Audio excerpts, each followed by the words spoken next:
काज़म trophy का जो पहला राउंड अपने अख्ताम को पहुंचा, लाड़काना रीजन के फैंस के लिए कुछ अच्छी खबरें नहीं हैं। लाड़काना रीजन अपने तमाम मैचेस हार के जो वो बिल्कुल अपने पूल में बॉटम पे है। लाड़काना रीजन के लिए अगर कोई जो लाड़काना की परफॉर्मेंस रही उस पर इंशाल्लाह अलग वीडियो में बात करेंगे। लाड़काना रीजन के लिए कोई अगर खुशी की खबर है या कोई अच्छी खबर वो यही है कि लाड़काना रीजन में के फास्ट बॉलर मुश्ताक कल्होड़ो ने जो है वो इस टूर्नामेंट में बड़ी ज़बरदस्त और तबाहकुन बॉलिंग की है। दूसरे लफ्ज़ों में अगर कहा जाए कि एक और लाड़काना रीजन का बॉलर जाहिद महमूद के बाद, शाहनवाज डहानी के बाद ये तीसरे बॉलर हैं जो हमें अनकरीब जो है वो पाकिस्तान लेवल पे खेलते हुए दिखाई देंगे। अगर फास्ट बॉलिंग की बात की जाए तो शाहनवाज डहानी के बाद ये दूसरे फास्ट बॉलर होंगे लाड़काना रीजन से जो हमें अनकरीब एक अच्छी लेवल पे क्रिकेट खेलते हुए नजर आएंगे। मुश्ताक कल्होड़ो ने इस टूर्नामेंट में जो है वो अगर तरतीब के लिहाज से बात की जाए तो पूरे पाकिस्तान में 5वें नंबर पे फिनिश किया है। मुश्ताक कल्होड़ो ने 25 खिलाड़ियों को आउट किया है और जो पहले नंबर पे बॉलर है वो मूसा खान, उसने 31 खिलाड़ियों को आउट किया है। तो 5 और 6 विकेट का मार्जिन है। अगर फिफर की बात की जाए जो 5 खिलाड़ी होते हैं आउट करते हुए इनिंग में, तो वो भी मूसा खान ने पहले पे किए हैं और दूसरे नंबर पे जो है वो मुश्ताक कल्होड़ो ने 4 दफ़ा 5 खिलाड़ियों को आउट किया है। लेकिन यहाँ पे एक चीज़ नोट करने के, मुश्ताक कल्होड़ो ने जो है एक मैच अपना मिस कर दिया था। मुश्ताक कल्होड़ो ने ड्यू टू इंजरी, कुछ इंजरी का इशूज़ था या कोई और इशू था, बहरहाल मुश्ताक कल्होड़ो दूसरा मैच नहीं खेला था। अगर एवरेज के लिहाज से देखा जाए, अगर वो दूसरा मैच खेलते तो इसमें आप 6 से 7 विकेटें ऐड कर दें तो मुश्ताक कल्होड़ो इस टाइम पे काज़म ट्रॉफी में पूरे पाकिस्तान में नंबर 1 पे होता। अनफॉर्चुनेटली ये तो नसीब की बात है। तो मुश्ताक कल्होड़ो ने बड़ी शानदार बॉलिंग की है और जो है वो पूरे पाकिस्तान में 5वें नंबर पर फिनिश किया है। और ये पहला मौका नहीं है। अभी 2-3 महीने अगर आप पीछे जाएंगे तो ग्रेड 2 प्रेसिडेंट कप जो हुआ था डिपार्टमेंट का, जो कि OGDCL ने जीता था, उसमें भी मुश्ताक कल्होड़ो की बेहतरीन बॉलिंग का जो है वो अमल दखल था। उस टाइम में मुश्ताक कल्होड़ो ने पूरे पाकिस्तान में फास्ट बॉलिंग पे दूसरे नंबर पे फिनिश किया था। तो मुश्ताक कल्होड़ो ने जो है वो बड़ी ज़बरदस्त बॉलिंग का जो तसलसल है वो जारी है।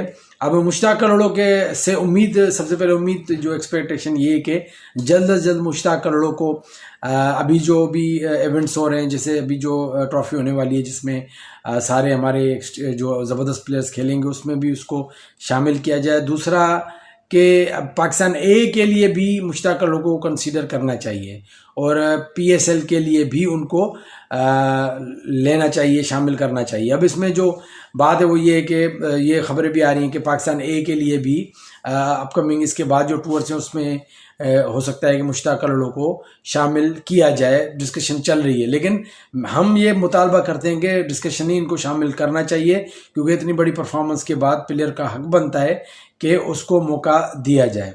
दूसरी बात ये है कि PCB की ये भी शायद पॉलिसी सुनने में आई कि जो टॉप 5 बैटर होते हैं, टॉप 5 बॉलर होते हैं, उनको भी PSL में मौका PCB की तरफ से दिया जाता है।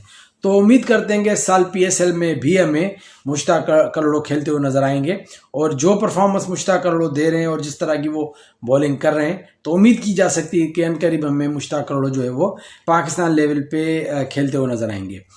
याद रहे कि कुछ दिन पहले जो पाकिस्तान के फार्मर फास्ट बॉलर जो लंबे कद के शबीर अहमद, उन्होंने भी ये बयान दिया था कि मुश्ताक कल्होड़ो को पाकिस्तान की टेस्ट टीम में शामिल करना चाहिए। क्यों? रीज़न उन्होंने बताया कि हमें होता ही है कि अभी आजकल के जो बॉलर हैं वो 4 डे में इतनी ज़्यादा मतलब कि अपनी एनर्जी वेस्ट नहीं करते, वो छोड़ के यहाँ जो होती है स्विंग पर रिलाई करते हैं। बड़े कम बॉलर हैं जो पूरी जान लगाते हैं। तो उसका मतलब था मुश्ताक कल्होड़ो जो है वो पूरी जान लगाता है और उसको मौका देना चाहिए बड़ी ज़बरदस्त बॉलिंग। तो ये एक रिकमेंडेशन थी शबीर अहमद की तरफ से मुश्ताक कल्होड़ो के बारे में। तो मुश्ताक कल्होड़ो भी अपनी सुप्रीम फॉर्म में बड़ी ज़बरदस्त बॉलिंग कर रहे हैं, बहुत बड़े अच्छे बॉलर हैं, बड़े मेहनती बॉलर हैं। मुश्ताक कल्होड़ो के हवाले से पर्सनली अगर बात की जाए, मुश्ताक कल्होड़ो का जो बेसिकली ताल्लुक़ है वो है पन्नू आकिल से और जो डिस्ट्रिक्ट वो खेलते हैं वो सखर से खेलते हैं और रीजन जो उनका वो लाड़काना है। तो लाड़काना रीजन के लिए और तो कुछ अच्छी खबरें नहीं हैं, वो उस पर तो इंशाल्लाह बात करेंगे। लेकिन जो अच्छी खबर है कि भाई मुश्ताक कल्होड़ो हमें उम्मीद थी सिर्फ मुश्ताक से नहीं, आमिर बरोई से भी उम्मीद थी। आमिर बरोई ने भी बड़ी अच्छी बॉलिंग की है, लेकिन जो मुश्ताक करोड़ो जिस तरह से भी पूरे पाकिस्तान में हाईलाइट हैं, क्योंकि आपको पता है कि पूरे पाकिस्तान में इतने ज़बरदस्त बॉलर्स के बीच में से पूरे पाकिस्तान में 5वें नंबर पे फिनिश करना एक बहुत बड़ी अचीवमेंट है। तो उम्मीद की जा सकती है कि अनकरीब हमें जो है वो मुश्ताक करोड़ो को जो पीसीबी चांस देगा, पाकिस्तान क्रिकेट बोर्ड। ऐसे नहीं कि यहाँ से फिर बैकफुट पे कर दिया जाए, लेकिन मुझे उम्मीद है कि यहाँ से मुश्ताक करोड़ो का नाम पाकिस्तान ए के लिए, पीएसएल के लिए, जो भी अपकमिंग बड़े इवेंट्स है उनमें शामिल किया जाएगा। मुश्ताक करोड़ो को आपकी सपोर्ट की ज़रूरत है। आपने मुश्ताक करोड़ो को बैक करना है, सपोर्ट करना है, ताकि मुश्ताक करोड़ो जो हाईलाइट हो, ऑलरेडी वो हाईलाइट तो है, लेकिन फिर भी कोई जो है वो उसको सबकी नज़रों में आ जाए, ताकि मुश्ताक करोड़ो के साथ कोई नाइंसाफ़ी वाला मामला ना हो और मुश्ताक करोड़ो जो है जो डिज़र्व करता है, जो उसका हक बनता है, वो हक उसको मिले। और चले जी, मुश्ताक करोड़ो वगैरह हवाले से अपनी राय ज़रूर दीजिएगा। अपना बहुत ख्याल रखिएगा। अल्लाह हाफिज़।